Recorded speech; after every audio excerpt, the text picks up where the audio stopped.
नरकों का विवरण। गरुड़ पुराण के 18वें अध्याय में भगवान विष्णु गरुड़ को विभिन्न नरकों और पापियों को मिलने वाली सजाओं का वर्णन करते हैं।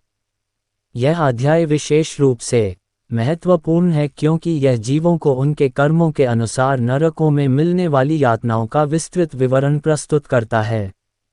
नरक का परिचय। भगवान विष्णु कहते हैं कि यमलोक में 28 प्रकार के प्रमुख नरक होते हैं, जिनमें पापियों को उनके पापों के अनुसार अलग अलग प्रकार की यातनाएं दी जाती हैं।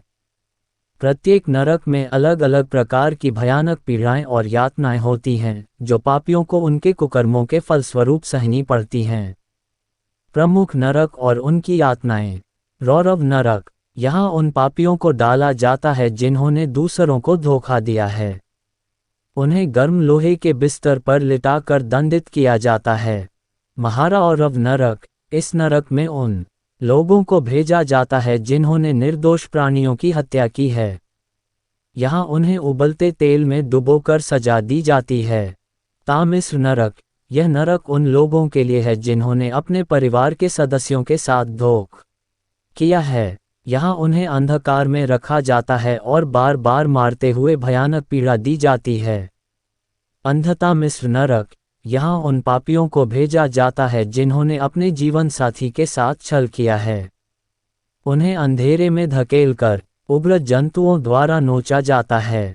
कृमिभोजन नरक। इस नरक में उन्हें डाला जाता है जिन्होंने ब्राह्मणों का अपमान किया है। यहाँ पापियों को कीड़े मकोड़ों से भरे स्थान में छोड़ दिया जाता है, जो उनके शरीर को धीरे धीरे खाते रहते हैं। कुंभीपाक नरक। यहाँ उन लोगों को भेजा जाता है जिन्होंने जानबूझकर हिंसा की है। उन्हें उबलते तेल में डुबोकर दर्दनाक सजा दी जाती है। कालसूत्र नरक। इसमें उन लोगों को भेजा जाता है जिन्होंने अपने माता पिता या गुरु का अनादर किया है। यहाँ उन्हें आग में जलाकर सजा दी जाती है। असिपत्रवन नरक। इस नरक में उन पापियों को भेजा जाता है जिन्होंने झूठे आरोप लगाए हैं। उन्हें कांटों भरे जंगल में दौड़ाया जाता है, जहां वे बुरी तरह घायल होते हैं। शुक्रमुख नरक। इस नरक में उन पापियों को भेजा जाता है जिन्होंने दूसरे की संपत्ति छीन ली है। यहाँ उन्हें सूअर के मुख में डालकर कष्ट दिया जाता है। अंधकूप नरक।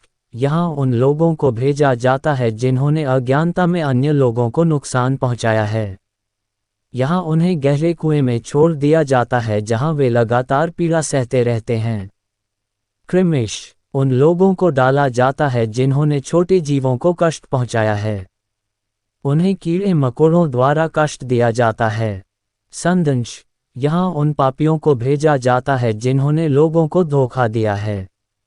यहाँ उन्हें लोहे के चिमटे से दबाया जाता है। तप्तशूला। इस नरक में उन लोगों को भेजा जाता है जिन्होंने निर्दोष प्राणियों को पीड़ा दी है। यहाँ उन्हें गरम गरम शूलों से गोदा जाता है। वज्रकंटक शल्मली। यहाँ उन लोगों को भेजा जाता है जिन्होंने चोरी की है। उन्हें कांटों भरे वृक्ष पर चढ़ने के लिए मजबूर किया जाता है। वैतरणी। यह नरक उन लोगों के लिए है जिन्होंने अपने धर्म का त्याग किया है। उन्हें खून और मलमूत्र की नदी में तैरना पड़ता है। पीयूष।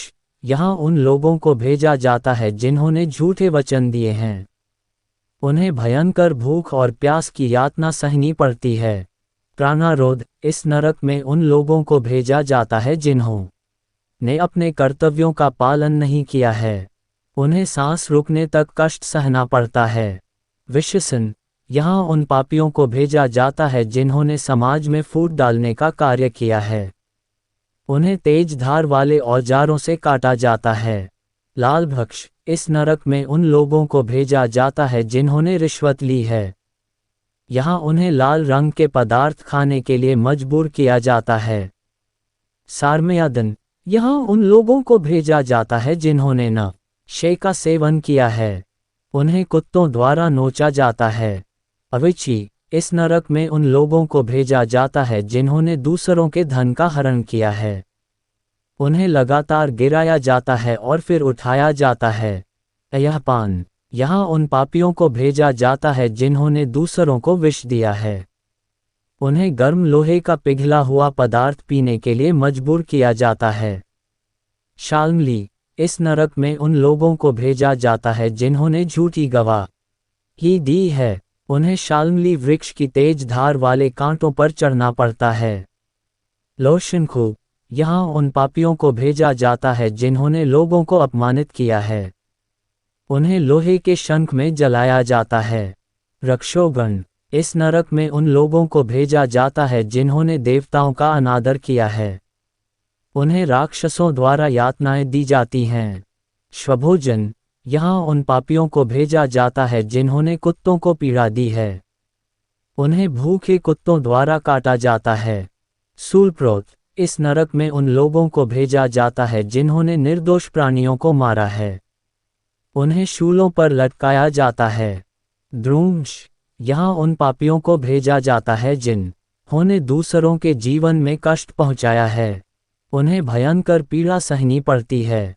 पापियों की यातना का परिणाम। भगवान विष्णु कहते हैं कि ये सभी यातनाएं पापियों को इसलिए दी जाती हैं ताकि वे अपने पापों का प्रायश्चित कर सकें और अगले जन्म में एक बेहतर जीवन जीने का अवसर प्राप्त कर सकें। इन यातनाओं का उद्देश्य पापियों को उनके कुकर्मों का एहसास दिलाना और उन्हें सच्चे मार्ग पर चलने के लिए प्रेरित करना है। नरक से मुक्ति का उपाय। भगवान विष्णु बताते हैं कि पापियों को उनके कर्मों के अनुसार नरक में यातनाएं सहनी पड़ती हैं, लेकिन अगर वे सच्चे हृदय से पश्चाताप करते हैं और भगवान का नाम स्मरण करते हैं तो उन्हें नरक से मुक्ति मिल सकती है। सच्ची भक्ति और प्रायश्चित ही पापियों को नरक की यातनाओं से बचा सकते हैं। निष्कर्ष। अध्याय 18 का मुख्य उद्देश्य पापियों को उनके कुकर्मों का एहसास दिलाना और उन्हें सच्चे मार्ग पर चलने के लिए प्रेरित करना है। यह अध्याय हमें ये सिखाता है कि हमारे कर्मों के अनुसार ही हमें फल प्राप्त होते हैं और सच्चे हृदय से की गई भक्ति और पश्चाताप ही हमें नरक की यातनाओं से मुक्ति दिला सकते हैं। इस प्रकार गरुड़ पुराण का यह अध्याय हमें जीवन में सच्चाई, धर्म और सद्गुणों का पालन करने की प्रेरणा देता है ताकि हम अपने जीवन को पाप मुक्त और सुखमय बना सकें।